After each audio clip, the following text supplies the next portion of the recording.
Howdy, howdy. So I was asked some time back about why I still watch prepping content because somebody didn't understand, it didn't make much sense to them why I still watched preparedness content when I had been in it for a while. Well, this is why, and we'll see if it makes any sense. So, one thing I do is I pay close attention to what information or whatever it is, whatever stimuli, if you will, that I take in, whether it's through my eyes, through my ears. And so I don't, for instance, I don't watch TV. If I find an interesting series, I'll watch it. Twisted Metal, the Twisted Metal 2 or what have you. I watched that. I thought that was pretty cool, but for the most part, I don't watch TV. We'll find a movie or something here or there, but not very much at all. So that means I've got a lot of time. If I don't spend time with entertainment like that I've got a lot of time to do other things. Well, I like to learn, and not only learn, but one thing that I learned way back when I was a little kid in school. I've got a few different things I'm going to be talking about, so hang in there. I'm going to be talking about, I'm going to mention Joseph Niermeyer's book again, The Earth Exhaled. I'm going to mention that again. I'm going to mention Whiskey Tango, Mike Tango. Now I'm going to get it wrong, right? How could I possibly do that? Hang on. I just watched his first live stream video. I watched the recording of it. MikeTangoWhiskey. I was going to get the words mixed up. Anyway, and only because I'm making this recording is the only reason why I couldn't remember. Normally I could remember that. So anyway, gonna mention his channel, talk about him a bit. And anyway, so I learned when I was a little kid that the way that you make a memory, and because I remember I asked the question, why do I have to keep, for instance, 2 plus 2 equals 4?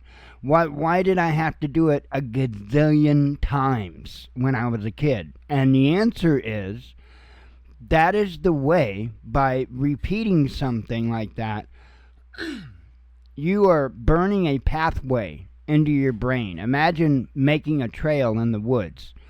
Kind of the same concept. You're making a trail in your brain to that information. And so the more times that you repeat that information, the better well-beaten that path, if you follow what I'm saying. So that's how you learn. That's how you retain information, is by repetitiveness. So I knew that as a child, and I remembered that growing up, and it was common sense to me. That meant that if I do nothing but take in trash, guess what's going to come out? Trash. So I was a little more particular about what it was that I took in, even as a child. The type of even entertainment I watched as a kid was much different than most kids. I wasn't into most of the cartoons like most kids. I liked the science type of programs and stuff like that. I would much rather watch a documentary or a few episodes of Mr. Wizard's World than what I would Sesame Street, for instance. I just wasn't into stuff like Sesame Street. I watched it a little bit, but not much at all. So, anyway, I carried that on throughout my life. And I was watching TV for a period in my life. Not a lot, but I watched it some until about 2006. And that's when I said, no, not anymore. I was seeing what was going on TV. I didn't want to take that trash in. I didn't want to consume that trash on a regular basis. So I stopped watching TV. I just went, 2006 more or less, I went over and sat down at my computer, and that's what I've done since. I haven't really watched TV. I got that one in front of me. I'm using it for another computer monitor. Otherwise, it was up on the wall over there, and it was very rarely ever turned on. It was turned on maybe on the weekend to watch a movie, and if there would happen to be a series I'd find or something, which is pretty rare occasion, we'd watch it on there. But other than that, nah. So that should tell you why it is that I still watch preparedness content. Because there are a lot of things that you can't hear enough times. And that's just to be quite frank. I think a lot of people, and this is kind of, I'm going to be explaining about MikeTangoWhiskey in a moment. He's part of that 68%, as he calls it. And I think he's spot on. My preparedness style goes quite a bit far beyond that. And I think folks know that. Well, to be honest, I'm preparing for a pull shift. So that's pretty major. You could say that was pretty major. And so our levels are a little bit different. But for instance, I've been watching his content. Great channel. MikeTangoWhiskey, great channel. So I'm going to put a link to his channel in the description and the first comment and stuff. Definitely check him out. I'll talk a little bit more about him and what he's doing, got going on. But now, for anyone that may have wondered why, because I do make a fair amount of content, at least on the Watchman News channel, maybe not on the Militant Geek Preparedness channel, that kind of goes after some of these guys, because there's a lot of posers in the prepper space, okay? There just is. There's a lot of posers right now. And MikeTangoWhiskey absolutely is not one. And he's a breath of fresh air in the prepping community, in my opinion. If there's anybody to watch, and especially if you might be new or newish to preparedness, definitely make sure you subscribe to MikeTangoWhiskey. And again, I'll link his channel. Great job. I can't say anything more. He is what I would expect out of a preparedness channel. That is what I expect. If it's a preparedness channel, I don't expect them to be sitting there talking about news all the time. Every damn little current event they can find just to be able to post something and be relevant, which is exactly what they're doing. MikeTangoWhiskey, he's been posting quite a bit of stuff. But you know what? It's about preparedness. He is a prepper channel. Imagine that, right? And I know I've said it before, and I'll keep saying it, I'm sure. But imagine a prepper channel that actually talks about prepping. Wow, what a novel thought. So, anyway, MikeTangoWhiskey, if you're watching this, that's one of my big frustrations with a lot of preparedness channels. They're not preparedness anymore, they're news. They're news and current events, and they swing everything as much as they can into the fear, panic category as they can. And the extremely frustrating thing is they themselves aren't really preppers. They try to pass off as they are. But if you're not making a conscious effort to actually be able to know the things and do the things, and I mean a conscious effort. I've been doing it all my life. I've been learning tangible skills, much along the lines of repair and maintenance, fabrication. I mean, you name it. All my life I've done that. Why? Well, okay. I'll be honest about it. As a child, when I was young, I knew that there were several things that weren't quite right with me. One of those things was I knew things that there was no way I should have knew them. Right? I knew how things worked without ever being shown how they worked. It's just weird.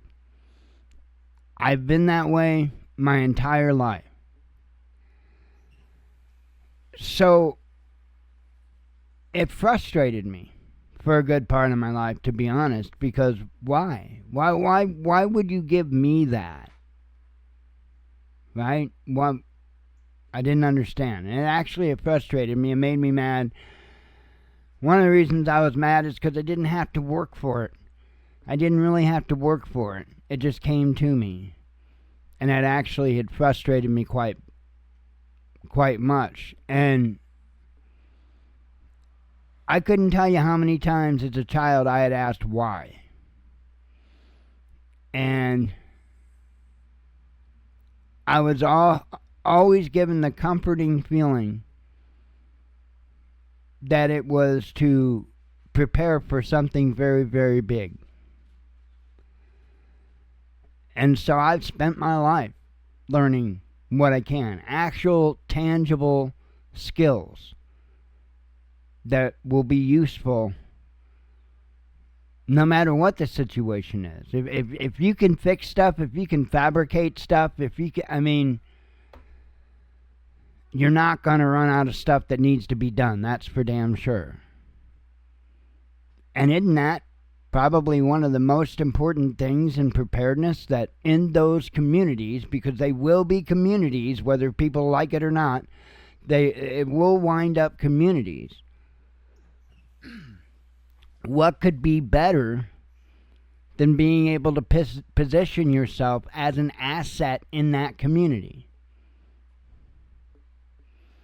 Now, that's why I get a little bit aggravated with people like Pinball Preparedness and Prepper Now and all these poser preppers. Because the fact of the matter is, they ain't got time for it. They got so much going on. Prepper Now's got to do all the things. He's got to do the umpiring. He's got to do the vacationing. He's got to do all of this, all of that, all of that. He ain't got time to learn how to secure the water supply for his family. Ain't got no time for that, because we got nothing but time for today. Well, then don't cry foul when I call your fake ass out. It's just a matter of fact.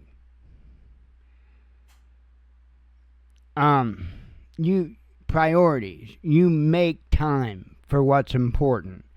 If you're making time to referee games and making time for vacations and making time for this and making time for that, or even if you're sitting on a couch pinball with the remote control in your hand, right? You've got time right then. You've got time right then. Use it wisely. Use it wisely. Anyway. See, I'm not the guy to do this.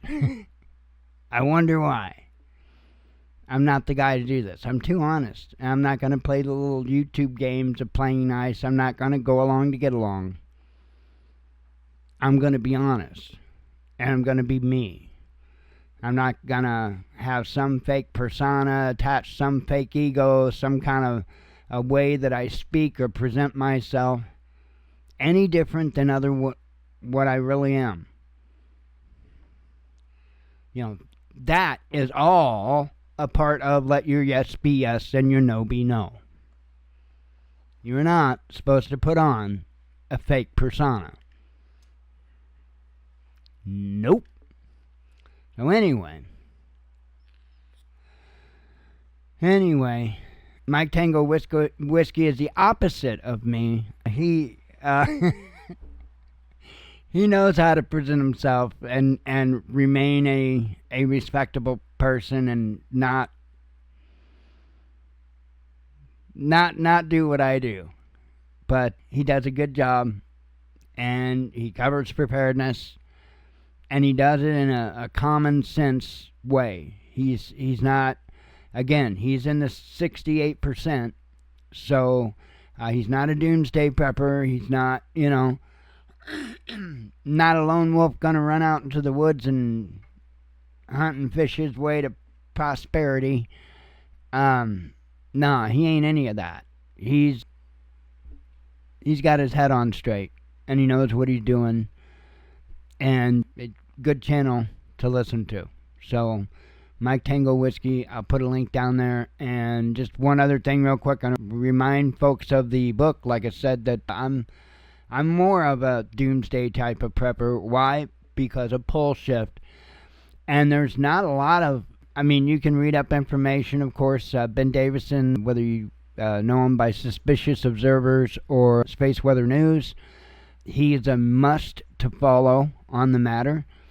And so the first good novel that I have seen from, the pole shift kind of genre, if you will, is one written, I am not to be too prideful, but I'm proud to say a friend of mine, The Earth Exhaled, Joseph Niemeyer. And man, it's a good book. I can't spoil anything in the book, so I won't. But I will say this. He did a very good job of representing what's going to happen at some point and how it's going to play out at some point. And I will just say this. I'm not going to give anything away, okay? I will just say this. Let me bring up the book cover for you.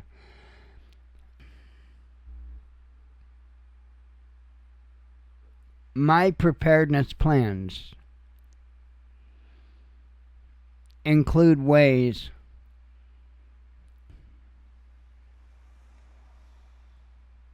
not to wind up with the same kind of ending as the book's ending. Hopefully that doesn't ruin too much, but that's all I'm going to say on it. That's all I'm going to say on it, because I don't want to give anything away in the book. I really don't. But it's really, really good. So, and the thing that I must say, again, not supposed to be prideful, but I'm proud of and highly appreciate, was the acknowledgement from Mr. Niemeyer for my knowledge on this topic. And it's a pretty sobering thing when you really start getting into the nitty-gritty of it and understanding what's going to happen, how it's going to play out, at least to the best of our ability to figure out. And it's dark. It is truly dark. Read this book. Read this book. I'll leave a link, as well as the link to MikeTangoWhiskey in the description of the comments. And I'll leave, it'll be an affiliate link for the book, The Earth Exhaled. Incredible book. If you've got Kindle Unlimited, doesn't cost you anything to read it. So, if you don't, you want the paperback, it's going to cost you $12.99. Or if you want the Kindle and you don't have unlimited, $3.99, $4. A good book. And he did a good job, really good job, of laying out how things will shake out at some point in the pole shift process. Because his book don't cover what happened, because more happens after what happened at the end of his book. Much more happens after that. Oh, much more. And then, of course, when you start reading the book, you'll see we're not in real life right now in the same place as where the book starts out. So, but really good, really accurate. Like I say, on a particular time frame in there of what's going to happen during pole shift. The early stages, to be honest, early to mid stages of pole shift. So I couldn't recommend it. Absolutely incredible book, and I'm glad somebody took it upon themselves to write a book of this manner, in this direction. Again, I will link the book. I will link MikeTangoWhiskey YouTube channel down in the description and in the first comment. Hopefully I could answer why it is I didn't really kind of put it all together, but hopefully people could have figured that out. I do it because that information, repetitive information, over and over and over and over, will increase the likelihood that I won't need to hear it, see it, read it to know it. I'll just be able to pull it up from memory. And that's what's important. Being able to pull up what you need to do or how you can do it right from your own noggin and not have to necessarily always have some type of other resource for the information. It's much better if you can actually already have it up there. So anyway, again, check out MikeTangoWhiskey. Check out The Earth Exhaled. I can't even speak at this point. I am going to get out of here. I've been yapping too long as it is. Nothing unusual there. And I will catch you all sometime. Who knows? All right. Catch you later. Shalom.